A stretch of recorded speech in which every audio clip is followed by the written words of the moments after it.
I have learned that by calling people or articulating a vision, a hopeful future for an organization, being able to articulate the purpose of the organization and inviting people, if that resonates with them, to be a part of it is a really powerful way of influencing others. Welcome to another episode of Chief Influencer. I'm your host, Anthony Shop, co-founder of Social Driver. Let's face it, Washington is the center of influence in the US and arguably in the world. Chief Influencer features leaders who have figured out how to break through in today's fragmented and fast-changing environment.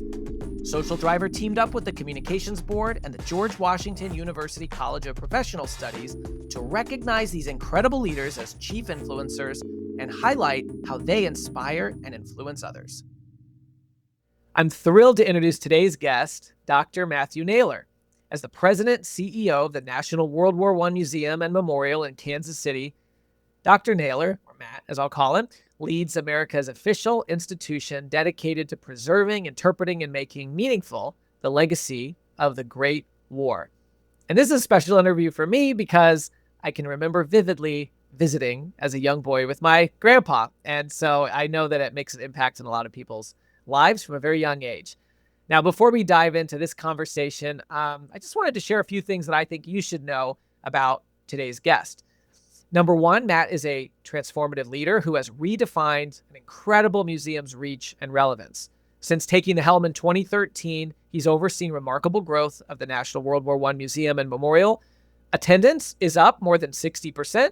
Digital engagement has soared, and the museum has earned national recognition. Matt has also significantly strengthened the museum's financial capacity through record-breaking fundraising and strong stakeholder relations. Number two, he's an innovative strategist who led through crisis with creativity and care. During the COVID-19 pandemic, when many cultural institutions faced layoffs, Dr. Naylor reorganized the museum into cross-functional teams, retained the entire staff, and dramatically expanded its online educational programming and searchable artifact database. His leadership has not gone unnoticed. He has won many awards, including being named Nonprofit Pros Executive of the Year and Kansas Cityan of the Year. And number three, Matt is a respected collaborator whose influence extends far beyond the museum. An Australian native with a PhD in social sciences from Curtin University, Dr. Naylor serves as a commissioner of the U.S. World War I Centennial Commission and chair of the board of the Institute for Sustainable Philanthropy, in addition to holding leadership roles on several civic and cultural boards. Matt, you have been called, as we heard, many things: visionary leader, nonprofit trailblazer, commissioner, board chair, doctor, Kansas Cityan of the Year, passionate advocate for history. Well, today we are thrilled to call you Chief Influencer. Welcome. Hey, thanks. Good to be with you. I'm really excited to have this conversation. I'm speaking to you from Washington, D.C., and you're joining us from my hometown, Kansas City, which, as we know now, is home of the National World War I Museum and Memorial. And for those who may not know, what is this institution and how does its role differ from the World War I Memorial that is in D.C.? Yeah. Even the very existence of the museum and memorial here in Kansas City, I think is a remarkable, particularly American story. It was in the aftermath of the armistice in 1918. A group of community leaders came together and said, we need to do something to honor the war dead of the region and to create a tribute for peace. And then in 1919, a 10-day fundraising campaign raised $2.5 million, which is the equivalent today of about $45 million. In 10 days. And in 1921, the 5 Allied commanders from Belgium, Italy, France, the UK, and Pershing from the US gathered here on this hilltop, a big parade, 300,000 people. And then those five then spoke to the crowds, and then it opened in 1926. So we're 100 years next year. So first and foremost, that's pretty significant. That memorial was established within 8 years of the armistice is an extraordinary accomplishment and at scale. There was many thousands of memorials built across the United States and all around the world. but that the people of Kansas City built this at scale. And by 1926, I think it's an extraordinary accomplishment. And then it was rebuilt through the years. Its original architecture is fully retained, as you know, as a child having come here. Yeah. It's just more beautiful now than what it was when you were a kid here, because of the redevelopment that happened in the late 90s, early 2000s, then more recently, very extensive redevelopment of the galleries and expansion of the new museum, which opened in '06. Always been a museum, but albeit a small one up until the redevelopment in '06. So here we do two things. We commemorate and honor those who served in the war and whose lives were lost. That happens in Washington, D.C. It's right that a national memorial be in D.C. A war of this scale ought to be commemorated in the nation's capital. It's something, it was a wrong that it hadn't been, that there hadn't been a memorial there until more recently. That was a wrong being corrected when that opened in DC.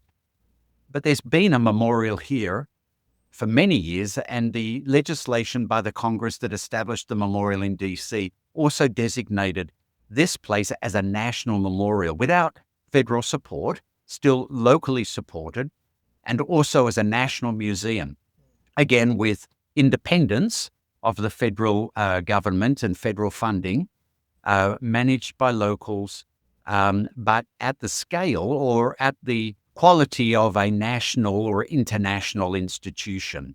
So we do both things, collecting and preserving the stories and memories of those who served, as well as being a place of commemoration.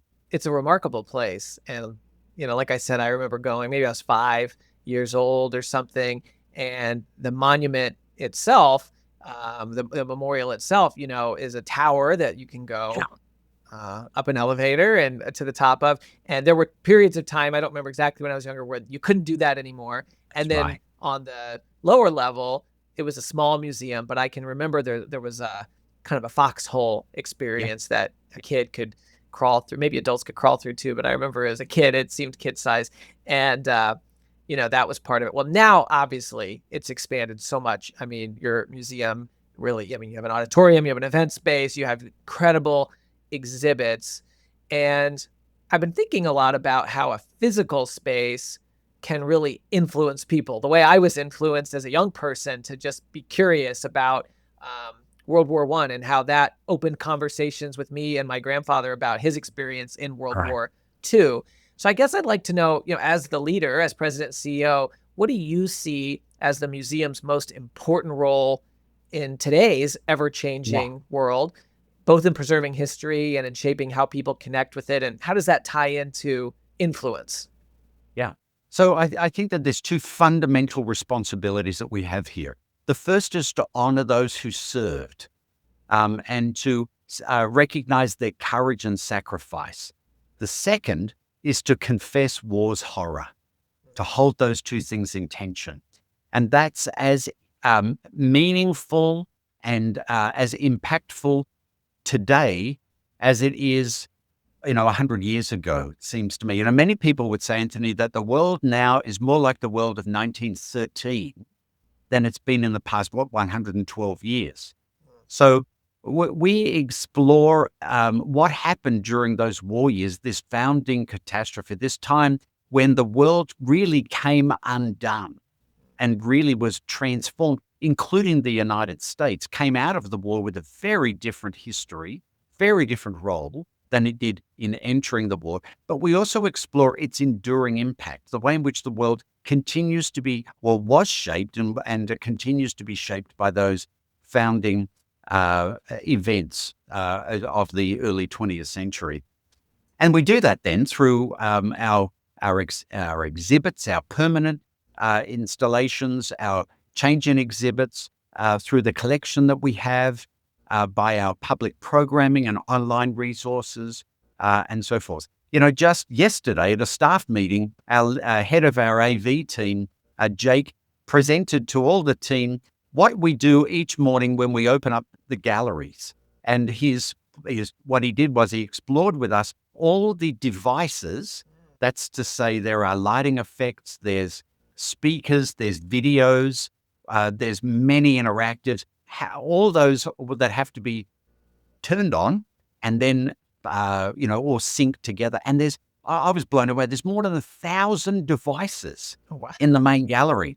But what's extraordinary is that we are first and foremost driven by objects. It's objects of real people that tell the stories, and it's supported by an incredible amount of technology. It's a very technology-rich environment. So part of our work is to be able to take objects of history and augment them with technology that people are familiar with in order to create an environment that enables them to learn in ways that they want to learn. And I think that we absolutely do that in this place. Well, you sure do. I happened to be there a couple months ago, and your team was so nice to bring our group into an exhibit that had not yet opened. So we got a really VIP behind the scenes tour. And you talk about confessing the horrors of war, and you talk about technology, but then people. And I mean, what I saw brought all of that together. It was a full-size screen, where the person on the screen was telling a story as an actor, but it was very authentic and convincing about an experience they had. There were several different vignettes, but the technology, I mean, not only was it just so, crisp and engaging, and you're in this sort of room standing there, the audio was such that if you were standing in the right spot, it was sort of surround sound. And then there was a light that basically displayed a shadow on the ground as if there were a light behind that person. You're seeing the shadow of the person in the screen. And to me, that just tells the story of all those elements that you just described. They were about the horrors of war through technology, but in a really people-centered way that was so immersive. And I don't know, those are not necessarily things that one would expect to see. And certainly it wasn't the type of technology that existed when I was there for the first time decades ago. Right. No, you're absolutely right, Anthony. In fact, we've had some visitors to the museum say, I've been to museums all over the world. I've never seen anything like this. And they're meaning that in a good way. Yeah. That what they see is what they like. But what we seek to do is to not create an AI effect. So the risk is in the world in which we live today is that words get put into the mouths of people that aren't true. Yeah. And so, and in some environments, that's appropriate. When we're watching a movie, I know that I'm going to see a movie that's pretend. And it's a great escape. When I come to a museum, I want to be sure that what I'm hearing and seeing is actually true. And the beauty of this encounters experience that you've described is that all of the content there comes from diaries or letters of people who were in the war. And that's it. Could be a child, it could be a factory worker. One of the more whimsical ones is a woman telling the story of being a canary girl, meaning she worked with TNT and it made her yellow. And so she tells, it's from her letters that this character, assuming her character, tells that story. And other stories of persons who are in combat, women in combat, men in combat, physicians, nurses, ministers. It's a whole array of stories using their own words, but this fabulous technology to be able to help you experience or hear in perhaps a different way what happened for them. And so I'm pleased to hear that you found that a rich experience. We're getting great feedback about it. Oh yeah, it was really special. So I mean, the museum itself is great, and we've been talking about that. But I want to shift to something that I think makes it even maybe more special or more unique. Often when you have, a national museum about history in a city, it can feel like it's disconnected from the community. The architecture is very grand and enduring, but I know you've been very intentional about building connections between the museum and the Kansas City community.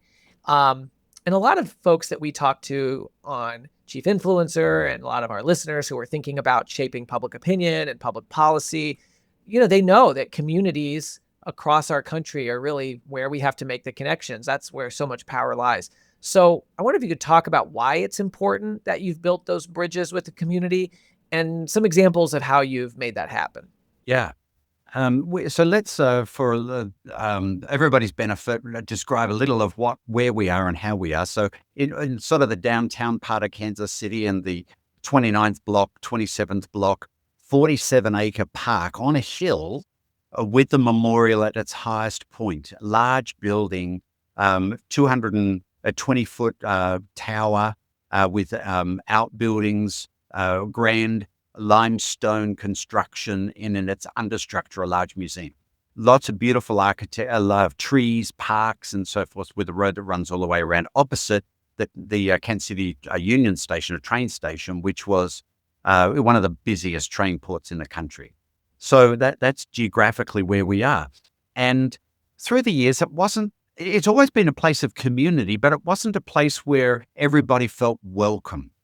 It was not the safest place at some times during our more recent history, but in the last 30 years, we've really worked to change that and to remove some of the landscaping, to open it up more, add more lighting, and then create a more safer place.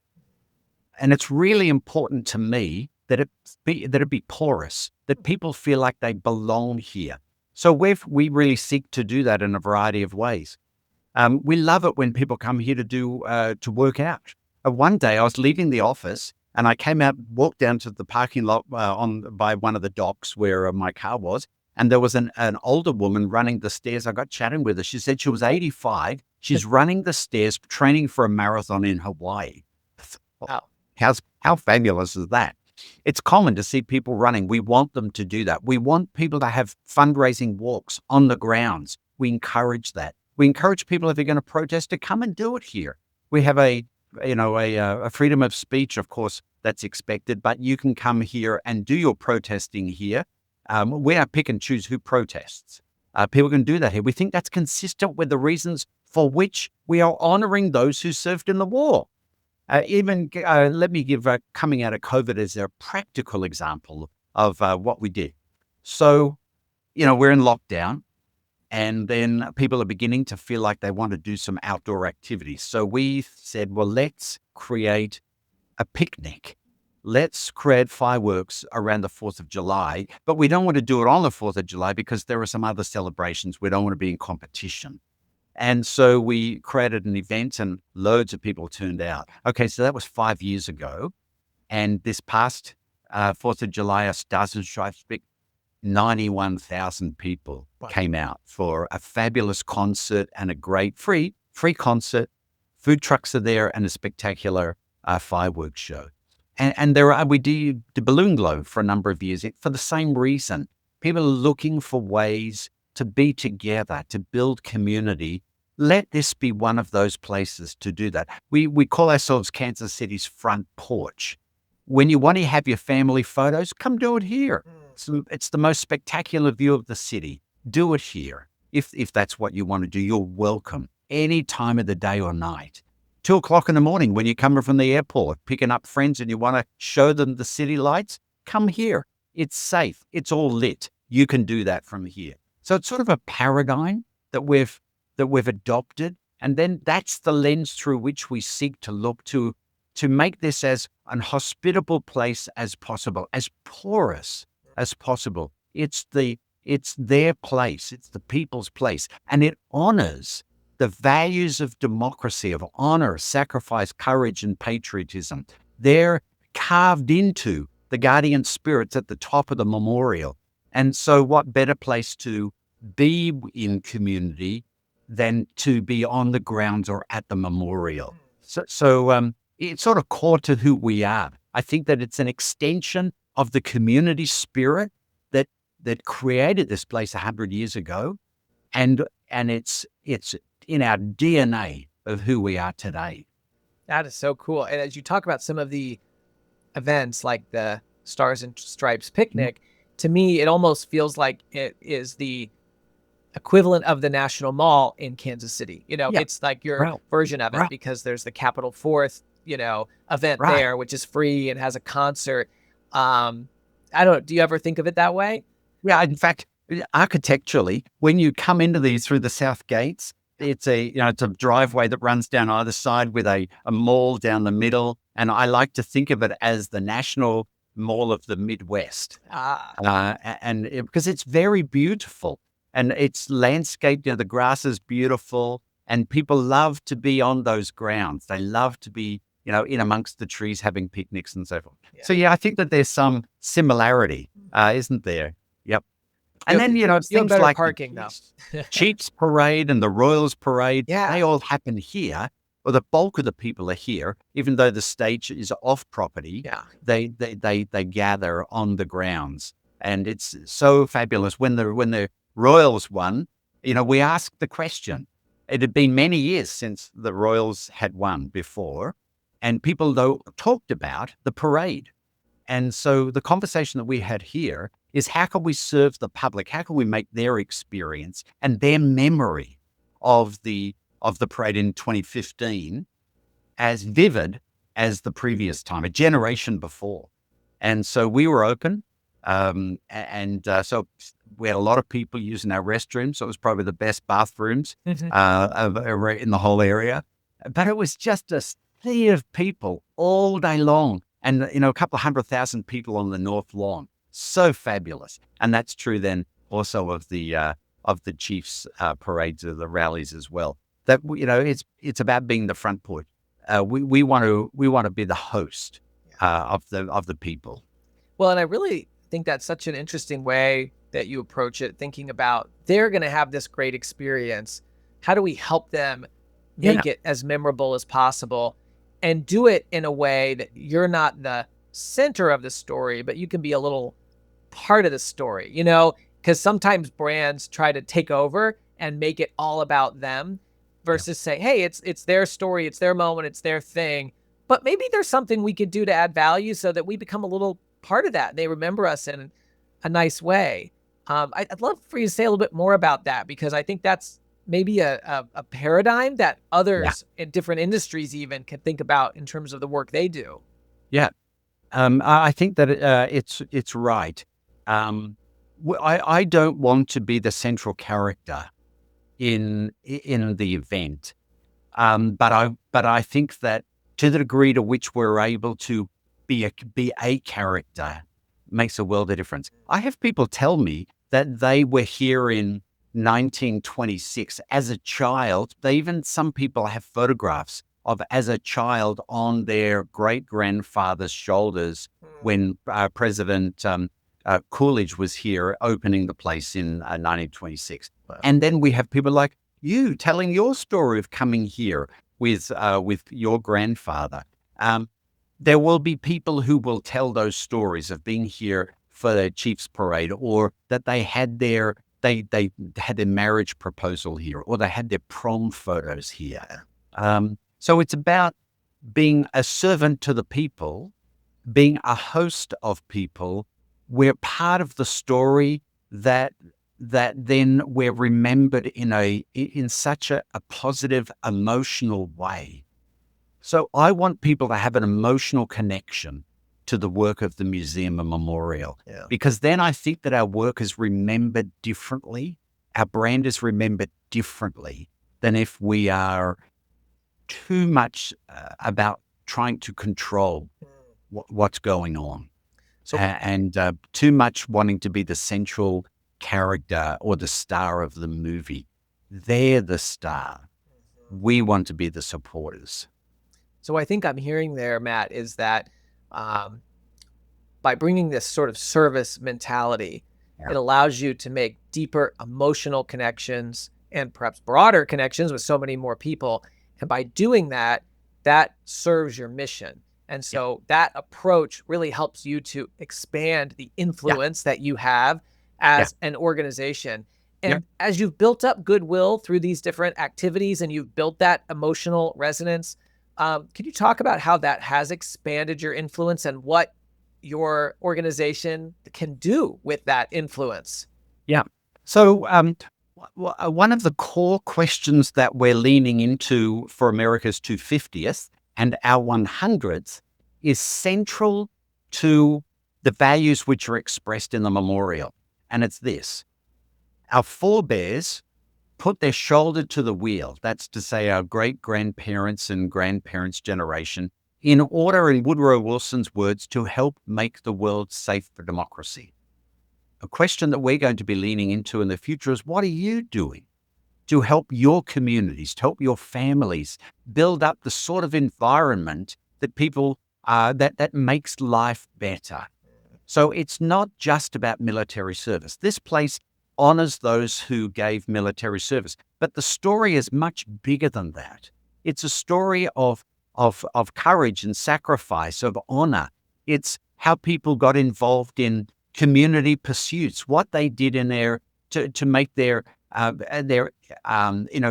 efforts to make the world a better place. We're asking the question, for example, in a new exhibition that tells the local Kansas City story, we're going to be asking the question, what will you be doing? How will you serve?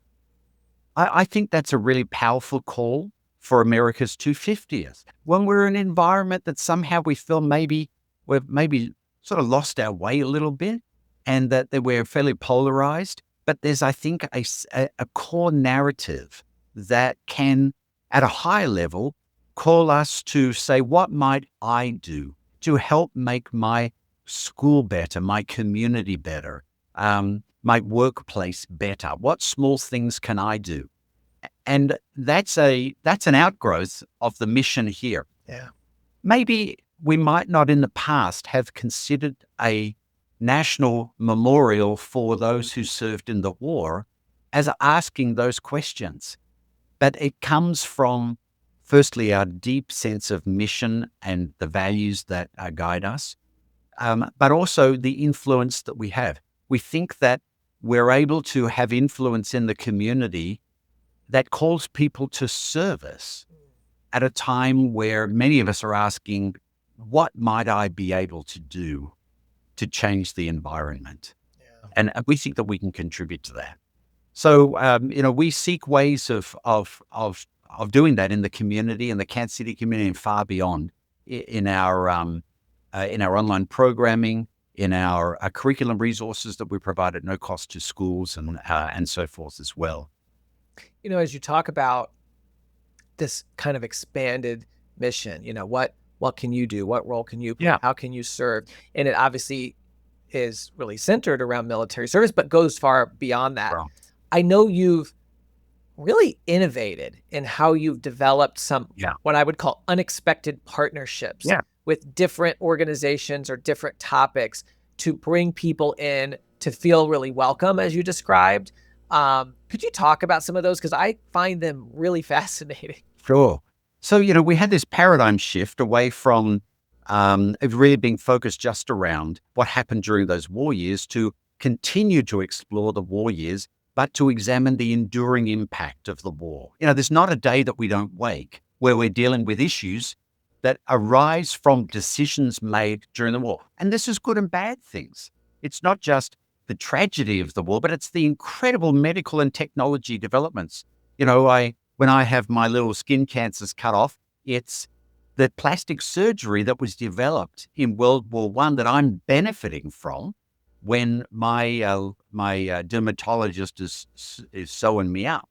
So there are very beneficial outgrowths as well. So consequently, we seek to explore this enduring impact. An example would be, say, on a Wednesday night, we're talking about the Espionage Act of 1918 and the use of propaganda in the war. And then and so the auditorium's full, typical sort of gray hair set like me, of audience, perhaps around my age. The next night, I'm on the stage and I'm sitting on my left is an historian from the University of Chicago who's just delivered a 20-minute lecture about the history of tattoos from World War I through till today. On my right is Whispering Danny, who's a well-known local tattoo artist. And now we're having a conversation and the audience is packed with young adults, all of whom are heavily tattooed. And we're having a conversation about the history and development of tattoos. I guarantee you that most of those folks never would have even imagined themselves at the National World War I Museum having a conversation about tattoos. And this is not like somehow we're really stretching things out. This is a legit topic to be talking about. And so we will talk about, whiskey or champagne in World War One, wines of the Western Front, the development of vodka as a result of the, during the war, perhaps more recently cannabis in World War One. And Missouri is a recreational use state. So we had various purveyors selling virgin product. They weren't selling a product or handing out product which had cannabis in it, but they were able to showcase their wares. That's good for small business. And then us having a conversation with an historian of cannabis talking about its influence in World War One and since. So we have lots of really interesting military topics and lots of other social topics as well that people might be caught by surprise that this would be a place that we'd be talking about that and how World War One influenced, our public life today as well as historically. This episode is brought to you by the George Washington University's College of Professional Studies. With in-person and online programs ranging from master's degrees in public relations strategy to certificate programs in digital communications, GW offers more than just the credentials to help working professionals get ahead. It prepares them to be leaders in their field. Check out cps.gwu.edu for more information. I think a lot of people would be surprised to know that the tattoo and cannabis events are happening there, that they're where did those ideas come from? Because, we have a great team here who are very creative. And I challenge them to form collaborative partnerships, to partner with organizations, no matter their size. So it's not like we're wanting, people of groups of equal size. It can be that missions align, and when they truly align, it's just a beautiful thing to see happen, that we're able to learn together. And so collaboration, we develop ideas. Our team just dream up stuff. We test it, see if there's interest in it, and let's run with it. And so we've had some fantastic programs. Most of those are on our website. We have about 800 lectures on our YouTube channel. Wow. And it's very popular. So, there's a great archive for people to be able to go back and look at videos. Well, and I have to give a shout out and say thanks around partnership, because I chair the National Digital Roundtable, and thanks to Ted and Karis and others on the team, and you certainly approved it. We brought a really fascinating group of people to talk about what does building a brand look like in today's world. And, we had the Kansas City Chiefs creative director to talk about it, and we had folks from LinkedIn there who flew in because they wanted to share that perspective, as well as a number of other really interesting companies and nonprofits represented. And it might be a topic that some people wouldn't think of when it comes to the World War One museum, but actually it was highly relevant because, you have a brand that you're also using to break through and connect with people, as you've just described. And so it was a really big hit. And that's the group I referenced that we got the VIP tour of the Encounters exhibit before it opened. I just want to say thank you. I want to jump to a different topic, Matt. Boards. A nonprofit like yours, you have a board of directors. They can be very powerful forces, of course, for advancing a mission. And also can be a challenge working with boards. Right? You got a bunch of important people who, have a lot of their own ideas. And this is an area that you have a lot of expertise. And a lot of the folks who are in our community at Chief Influencer, whether they run an association or, a school system, they have to deal with boards as well. So how do you think about working with board members as a key stakeholder audience as you advance your mission? So I love working with boards. I've worked with boards all of my career. Last week, I was in Australia and I was visiting with some colleagues there. And the Australian model of board governance, they're small boards, 5, 6, 7 people. And they say, so Matt, how big's your board? And I'll say, we have 22 on our board. We could have up to 26. And that just boggles their mind. How in the world could you do that? And for me, it's about what are the responsibilities of a board? And then how do we play to the board member strengths? And if we're able to align our work with the interests of board members and their competencies, it's a fabulous thing. And it's tremendously beneficial for the organization. And I'm I am very grateful for the efforts and the influence that board members have toward the success of the mission of the National World War I Museum and Memorial. So we are very specific in identifying where do we want to be in 3 to 5 years' time? What type of skill sets do we have, do we need in order to get there? And then the board works together to identify persons who would be appropriate then to fill that. And we have an orientation, in fact, tomorrow, where we're spending time with new board members to help them be integrated into the board and know what contributions we want them to be making, how they can have an influence, and so on. So you're right. A good board is great. A board can be challenging.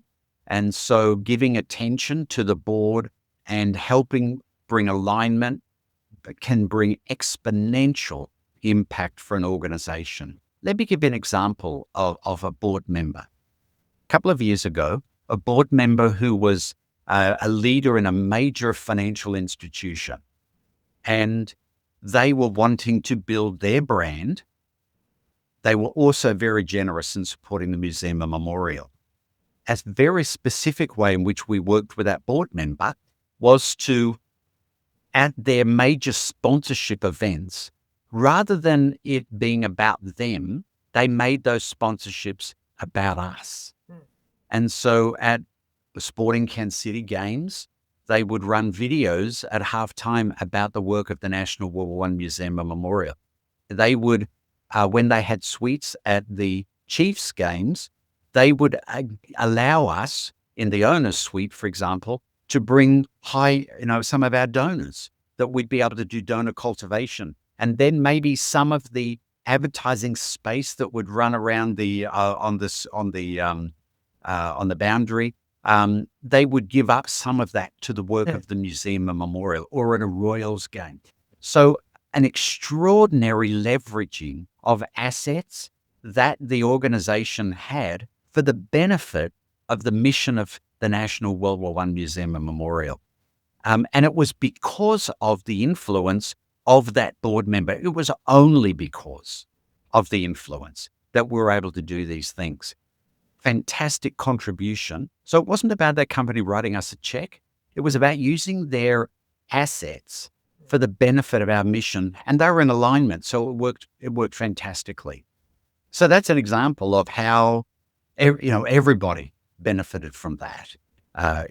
Really, really outstanding. So what I seek to do, Anthony, is to play to the strengths of the board members, understand what their passions are, what their interests are, and to be able to then appropriately use them either in board meeting or between, on task forces, on think groups, for counsel, in order to address strategic needs that we have. And then, so that's the core, I think, of how I've had success with boards. That's wonderful. That's a really great example. Is there anything on while we're on this topic that you'd want to say about governance related to boards? Yeah. I think board members understanding their key responsibilities is really important. One of the conversations that I have with my board chair all the time is this tension between management and governance. And that the governance responsibility is so important. This is about maintaining the public trust. So we have an independent board. It's not appointed by any government authority. They're self-appointing. And so they hold themselves accountable to the public, because that's part of the responsibility of a 501c3 organization. Financial reporting made available, transparency, of our activities, of our financials and so forth, public audits being made available. It's so important at a time where museums are one of the few institutions that are maintaining the public trust. So many institutions are losing trust from the public, but museums across the board, it's still high. That we take that trust as a sacred trust. And so we do all we can so as to ensure that we maintain that public trust. And the board is the first place for that we deal appropriately with ethics, with conflicts of interest, with publishing financial information, in being accountable for our mission, for our donor support, and so forth. So boards hold the organization accountable to the public, and it's a critical activity for us. I think that's such an interesting point about trust, because we've all certainly read about how trust in institutions has diminished, and trust in media, et cetera. Typically, trust locally is higher. Trust in local media is higher. Trust in your own doctor versus just a generic doctor is higher.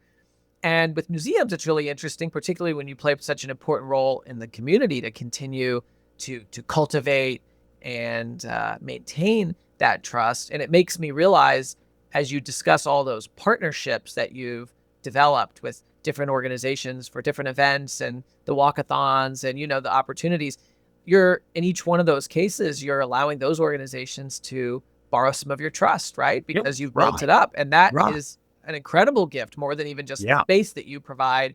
The brand connection is really powerful in this time where trust is at a premium. Yeah, no, you're really right. And it's, it's on the national and then the international, scene as well. About 70% of our visitorship comes from outside of the region. We're a destination museum, whereas a more local art museum, for example, might have 30% from out of town. We have 70% from out of town. So it's critical for us that we be seen as a trustworthy source of interpretation of storytelling for the national and international community, and that the locals can be really proud of what's happening here, because I mentioned that this is a story which differs from other like institutions, particularly institutions in other countries, where an initiative like this is typically established by the governments or the state. This was a local initiative. That's a unique American story. Yeah. And so it's even more important that trust be maintained. And maybe it's a reason why trust is retained, because it's a crowdsourced activity rather than it being controlled by some other state like in other countries. That's really interesting. I know you recently completed your term as a commissioner of the U.S. World War I Centennial Commission. And I guess doing that, you must have had a vantage point about how the U.S. commemorates this war compared to other countries, as you were alluding to. And I don't know, I'm curious if you can say more about that. And you mentioned that local influence, the crowdsourcing. I love that. But anything else to add from your experience? So early in the commemorative time, just before it began at the end of 2013, we had a gathering here of international museums had to have a shared conversation around what's going to happen for the commemoration.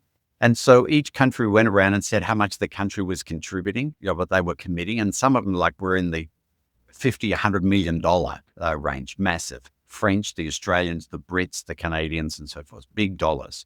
We got round to the United States and it's zero. There was no federal funding available. And not even to the point that the original legislation around for the establishment of the commission couldn't even meet in a government building because that would be using government resources because of the lights. This is fundamentally a different approach than other countries, when in the United States, it's expected that the people will make their contributions to make this, to do these things, such as commemorative activities, whereas in other countries, there's often an appropriation to do that. So what I soon learned was that many other countries had appropriations from their state or from the federal government in order to support their commemorative activities. In the United States, that was not the case. And it relied upon the generosity of individuals, of corporations, of foundations, in order for us to do the work of commemoration, of learning, and building a new memorial in Washington, D.C. So it's a very different model. And it's a model that works, but it's fundamentally different than what other countries do. So that was a bit of an eye-opener for me especially as we were sitting around that table and other countries were declaring how much the governments were putting into the commemorative activities, whereas in the United States, that wasn't the case. Now, we're fortunate that now in Washington, D.C., in Pershing Park near the White House, opposite the Willard Hotel, is the most beautiful park, which is the National World War I Memorial in Washington, D.C. A variety of elements, including a beautiful relief there, which tells the soldier's journey, 53 foot long. It's very beautiful. And in the United States, now we have two national memorials to World War I, we being one which continues to exemplify this crowdsourcing, grassroots initiative, which speaks to the nature of the civic sector in the United States, this volunteerism, people coalescing around missions that matter. Other countries do that, but not to the degree that historically that's been done in the United States. And I think that the 250th in the US is a moment for us to celebrate that collectively we're responsible for our future and that we all can lean in to creating a nation of goodwill, of hopefulness, which exemplified, I think, the 100 years ago when the memorial was established. Well, it's amazing that story that you started with about, the sort of crowdfunding before that term existed, and how even today, that just the American approach is very different. And yet we probably have more monuments and museums and memorials than anybody. And you also must see that outside of your direct space within museums, because you chair the Institute for Sustainable Philanthropy. And I know you're focused on helping people become more engaged in their giving and, on how giving transforms the donor as much as the cause. How has that work shaped your approach to leadership and to influence? So it's really a fundamental different approach, Anthony. Sometimes we think about fundraising like we're the firemen on the street corner. We're holding our boots and we're asking for drivers at the stop sign to put some money in. And that's not the work of philanthropy. At the Institute for Sustainable Philanthropy, it's a UK-based research institute and education training institute that is based on applied science and psychology, which seeks to understand how the giver's life can be enriched by being philanthropic. Philanthropy, the love of others, is philanthropy. That's what it means. And so if we take that seriously, is there a way in which being generous in spirit and with our resources, in fact, can be meaningful and deepen sense of purpose and meaning in one's own life? And there's a science to that. And so at the Institute, that's what is researched and studied around that. And that tremendously influences the work that I do with donors. There are many causes that matter. We're one of those. We're one of those missions that matter. And where that aligns with a person's philanthropic interest, it's a beautiful thing to see how their lives are transformed by being involved in something that's bigger than themselves here at the museum and memorial. And that's true for other causes as well. But it is a difference in paradigm than sort of rattling the can, asking for people's loose change. We need loose change as well, but there's a bigger opportunity. And that's around this work of love of humankind, of philanthropy, which is a paradigm that differs than perhaps what I was brought up with. That's what we practice here at the Museum and Memorial. Well, we've heard from a number of our chief influencers how influence is two-way. You have to allow yourself to be influenced to influence and vice versa. And I think this really aligns well with that, this idea that giving transforms the cause, but it also transforms the donor, and that there's that two-way connection. Yeah, right. And so there's it's a beautiful movement then that comes back and forwards. And so we experience that. And, we have 300 volunteers here. They gave last year 57,000 hours in service. They're fantastic. And I'm forever grateful for their generosity in being here and hosting our visitors in when it's appropriate, sharing with them. And invariably in our surveys that we do with guests, our net promoter score, our work that we do, what's mentioned is people's encounters with the volunteers. In other words, when they encounter people who are generous, it enriches their experience. And it's true of volunteers, and it's true of people who share their financial resources as well. Oh, that's great.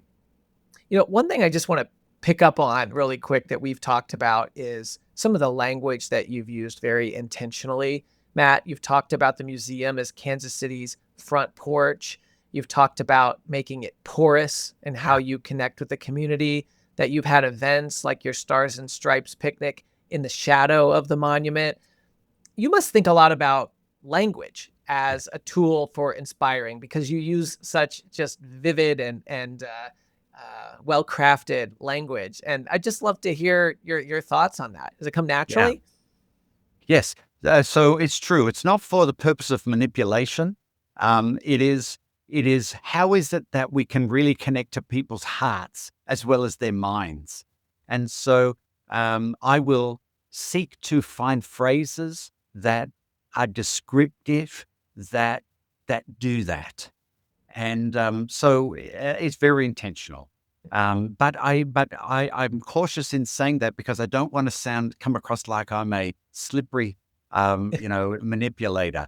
I want to influence, not manipulate. And it's fundamentally different. Yeah. And so the language that I would use then is to seek to connect to people's intellect as well as to their hearts. And so I work at that, and also to thread the needle so as to not appear to be partisan as well, which is a challenge. So when we have big events and I have opportunity to speak to a large group of people, to call people to their better selves is something that I will do. And I seek to do that in a way which doesn't come across as partisan or divisive, but as I believe that this mission and the work we do here can be unifying for people.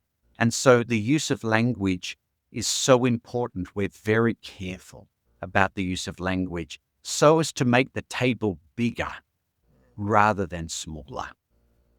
Well, I'm glad you underlined that sort of difference too, is sometimes when someone's trying to influence, they can be perceived as slippery or manipulative. And by being really intentional about connecting to people's hearts and connecting to people's intellect, it's genuine, it's authentic, it's well-meaning.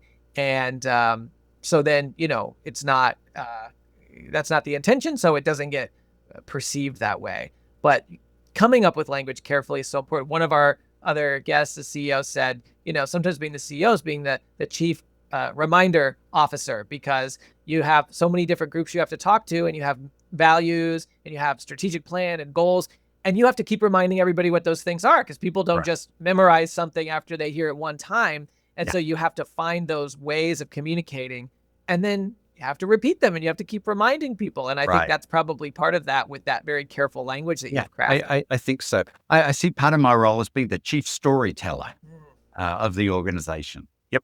Well, I just want to close with a question back to our sort of overall theme about influence. If we think about this concept of influence at the center, I wonder if you could say, what does it mean to you now, and how has your understanding of influence evolved, across the different chapters of your career? Yeah. I'm Australian. We have a what we call the tall poppy syndrome. And, here we are in a museum that has a massive poppy field. In Australia, the tall poppies don't get too big for your boots, they'll cut you off. And so that's very much part of the Australian ethos. So I'm cautious, a little bit skeptical about followship, about influence. My mother would say, don't think more highly of yourself than you ought to. I think she's probably quoting something from scripture there. So therefore it's something of which I have a bit of caution around. I think that dose of humility is okay. And so therefore I have learned that by calling people or articulating a vision, a hopeful future for an organization, being able to articulate the purpose of the organization and inviting people, if that resonates with them, to be a part of it, is a really powerful way of influencing others. Because it's not calling people to me, It's me being able to articulate the importance and value of mission and vision and inviting others to be a part of that. So I've learned through the years in all of my professional career that increasingly, as I'm able to be that sort of person, as that sort of storyteller, it's a powerful way to influence people and a respectful way to influence people. And so I'm deeply committed to that and to those values.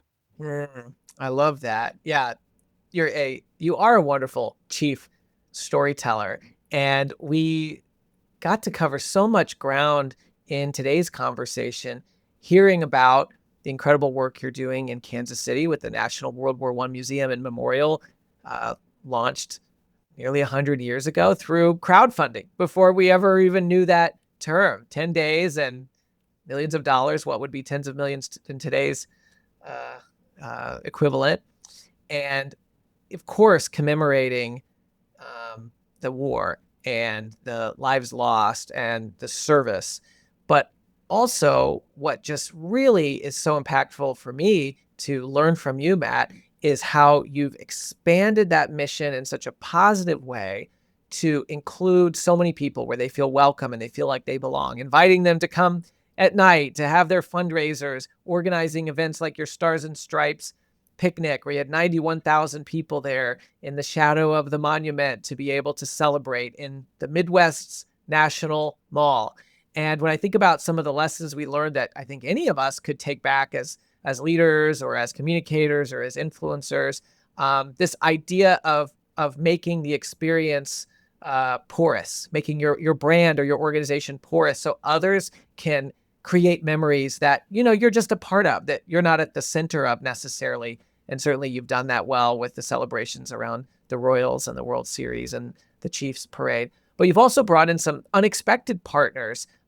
You had events around cannabis and around the history of tattoos and, bringing people in through these different doors and experiences so that you've expanded the influence of this organization across the community, across the country, across the world. So many of your visitors make it a destination and they're coming from all across the country and even across the world. And then I heard how you take that same philosophy to your board, identifying the individual strengths of your board members so that they can, contribute in a meaningful way. And that, again, it's their story and you get to be part of it. So you center it around them. So what a great conversation for folks who are listening in and they haven't visited the National World War I Museum and Monument. Certainly they can go to your website and see a bunch of stuff they could visit, like I've had the opportunity to do recently. And I just want to thank you for just sharing so many great lessons and experiences with us that leaders from any industry could take back. So I really appreciate it. Hey, great conversation. Thank you. And we certainly welcome people at any time. Chief Influencer is a production of Social Driver. We help clients transform complexity into clarity with people-centered strategies. Whether you're looking to elevate the influence of your brand or of your leaders, check out socialdriver.com to learn more. For show notes or to nominate a guest, visit us at chiefinfluencer.org or follow Chief Influencer on LinkedIn.